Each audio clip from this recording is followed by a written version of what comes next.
حسبنا الله في بشر جعلونا نكره طيبتنا، وكأن الطيبة أصبحت ذنبا في هذا العالم المتقلب.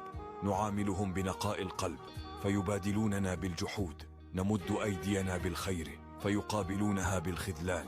أليس من السخرية أن يكون الجزاء على الطيبة هو الندم؟ أتراهم يعتقدون أن الصبر يعني الضعف، أو أن التسامح يجعلنا بلا حدود؟ كلا، بل نحن نملك من الكرامة والعزة ما يجعلنا نغلق الأبواب بإحكام على من لا يقدر. فليعلم الجميع أن الطيبة ليست ضعفا، بل هي اختيار الأقوياء الذين يعرفون متى يمنحونها ومتى يمنعونها. ونحن نتعلم، نتغير، وندرك أن الحياة لا تحتمل المجاملات الزائفة ولا العلاقات السامة.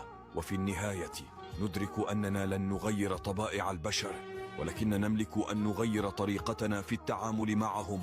الطيبة ستبقى شعار الأنقياء، لكنها ستوهب فقط لمن يستحقها. وعلى كل من خذلنا أن يعلم أن غيابنا هو أفضل درس له، وأن الطرق التي فارقناهم فيها لن تفتح لغيرهم مرة أخرى.